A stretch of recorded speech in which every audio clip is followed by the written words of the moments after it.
Welcome back guys to the best build of all time I've ever made for Assassin's Creed Odyssey, because in this build you will have 100% health and you will still deal all the crazy damage from the Korfu DLC.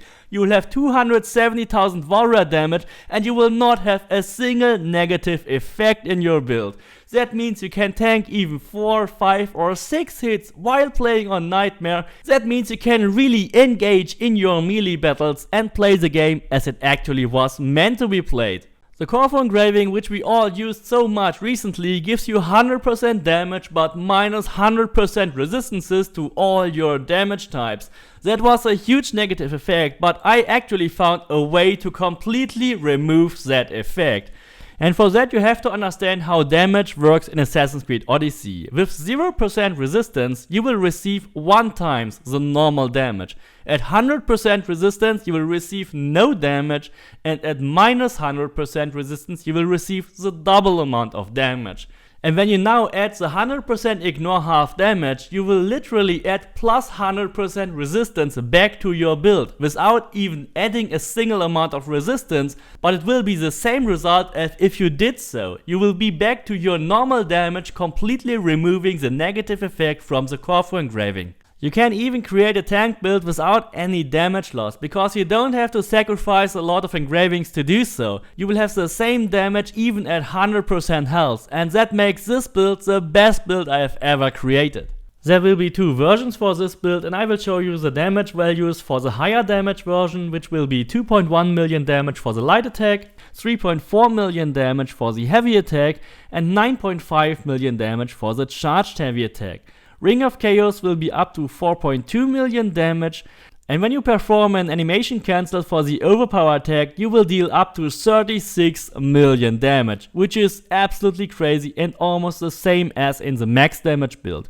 Fury of the Bloodline will be between 14 and 18 million damage, and our Hunter abilities will be around 11 million damage for the Devastating Shot and around 12 million damage for the Predator Shot.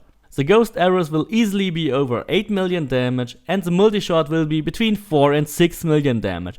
You will be able to overrun any mercenary on Nightmare with a normal assassination even at daytime, no matter from the direction you are attacking him. Of course, rush assassination or any other assassination type will be no problem as well. You will still have so much damage from the Korfu engraving that you don't have to use a single assassination perk. You can totally focus on warrior and hunter damage while still being able to assassinate every single enemy even on Nightmare, even at daytime, with a perfect 100% crit chance. This makes it the best all-round hybrid build I have ever created, and you are definitely not dying from a single hit with it. So the damage you receive when an enemy hits you will now perfectly scale with the difficulty you choose to play with.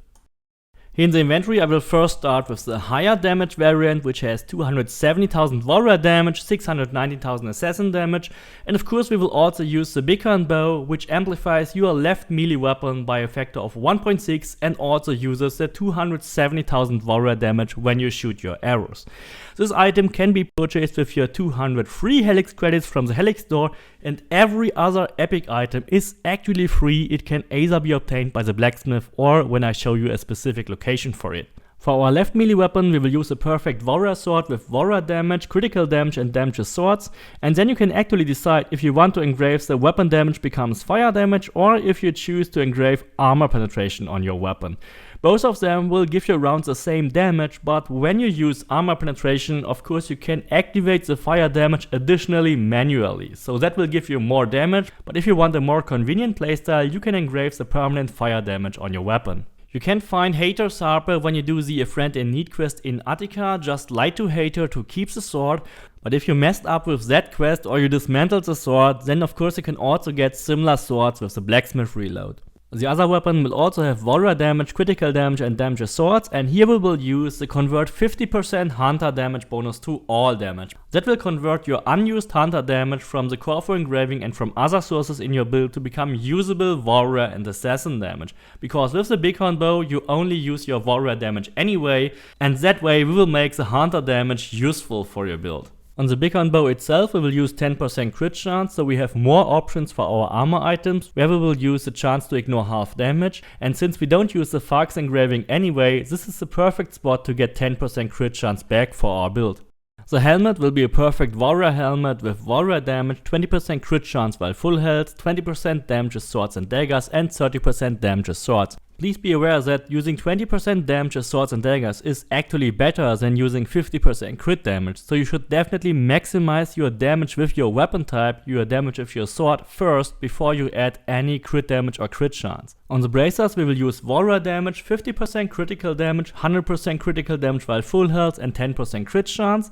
And on the belt we will use warrior damage, 100% crit damage, 10% crit chance, and here we will engrave the 40% chance to ignore half damage.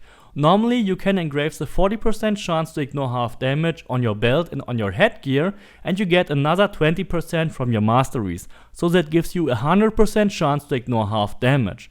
But here in this build we will use a special torso piece, the Resort shoulder pads, which gives us a 40% chance to ignore half damage on a torso piece. That is the only torso in the game that has the 40% chance to ignore half damage. And it allows us to use all our damage with swords still on our helmet, while we can also get the 100% chance to ignore half damage. We don't lose any damage engraving, we don't lose damage with swords, we don't lose any crit damage, we just have the additional chance to ignore half damage, which completely removes the negative effect from the Korfu engraving. You will get the Resort shoulder pads from the Korfu Island DLC. You have to beat the whole main story questline on Korfu Island, including watching the last cutscene. When you then reload your save file, you will be awarded with the Origins outfit and also with the Resort shoulder pads. On the boots we will then have warrior damage, 20% crit chance, 100% crit damage, and here's the best spot for the Korfu engraving with the 100% damage but minus 100% resistances. This negative effect will be completely mitigated by the 100% chance to ignore half damage. That will give us almost the perfect stats of 569.5% warrior damage, 140% damage with swords, 100% crit chance, and 675% critical damage. We still have the negative resistances, but the 100% chance to ignore half damage will totally make up for it. To make this build even tankier and receive even less damage, you should change the following. The first weapon should be switched to the Copycat Sword. The Copycat Sword has 10% crit chance and we engraved damage with swords on it. However, that way you lose the armor penetration and the possibility to engrave permanent fire damage. The Copycat Sword can be found from one of the Lost Tales of Greece, A Really Bad Day in Lokris. Simply complete all the sub-tasks and beat the fake Eagle Bearer and he will drop the Copycat Sword. The Copycat Sword is a unique melee weapon with 10% crit chance, which you can normally not get on melee weapons.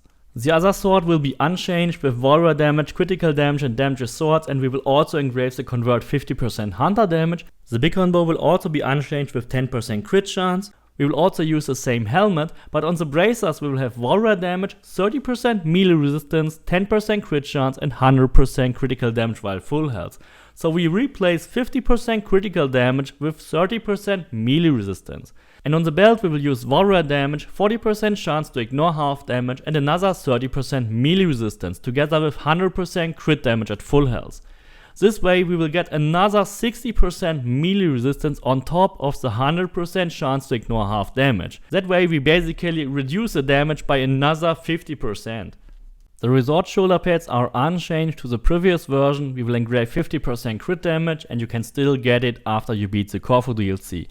The boots are also unchanged with warrior damage, 20% crit chance, 100% crit damage, and with the Korfu engraving the 100% damage but minus 100% resistances. This build will have the same 569.5% warrior damage, 140% damage with swords, 100% crit chance, but only 575% critical damage. So in fact you only lose 100% crit damage in the exchange for being even much tankier than before. You will have still the negative resistances, but the melee resistance has been reduced to be only minus 25% and we still have the chance to ignore half damage. The amount of critical damage and assassin damage in this build is still enough to overrun every mercenary even at daytime on Nightmare, so it actually doesn't matter that you lose 100% crit damage, and I find this version actually the better one from these two. For the abilities we will use all the standard ones. We will start with Sixth Sense that slows down time and also helps you for your assassinations and your warrior attacks, get the poison and fire arrows, and then either use multi-shot, devastating shot or predator shot. Predator shot is the highest damage one and devastating shot is the easiest one to use. Totally get Archery Master for the additional Hunter damage, which we will convert into Warrior damage, which also refills your first Adrenaline segment. Put 1 point here into Overpower Bow Strike as a bridge and then go for 3 points on the Ghost Arrows. Gets a charged heavy attack. Weapons Master, Gear Master is now really useful since we play at full health, and then you can get 3 points into Flaming attacks. Of course, if you engrave permanent fire damage on your sword, you only have to go for 1 point on the Flaming attacks because you have fire damage anyway. Gets a 40% fire damage from the Fire Mastery. Then get the Overpower attack, which will one-shot every boss in this game, even with this build. Aris Madness, if you have the Atlantis DLC, definitely a must-have. Furious the Bloodline, the same. If you have the Legacy DLC, definitely get it. It still deals half the damage of an Overpower attack and refills 4 Adrenaline bars.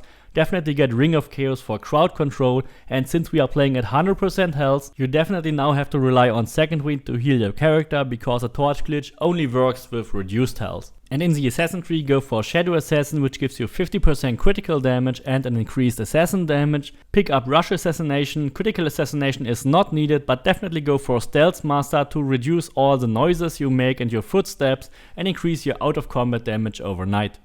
For the basic mastery points, which will need no more than 200 points in total, you should place 12 points on crit chance, 12 points on crit damage, another 12 points on warrior damage, and then go for 8 on health, 8 on armor, 12 on melee, 8 on fire, and 8 on armor penetration. If you don't have enough points, then you can skip all the ones where I only put 8 on. Definitely go for 15 points on damage as swords, 12 points on crit chance at full health, 12 points on crit damage while full health, and then most important, go for 20 points on the chance to ignore half damage, because only when this ability hits 100%, it always gives you half the amount of damage. If you have well over 400 points, you should max out Hunter damage, crit chance, crit damage, headshot, even the other Hunter abilities. Go for a couple of points on range resistance and even for the adrenaline on headshot kill. In the warrior tab, max out warrior damage, health, armor, melee resistance, fire damage and armor penetration.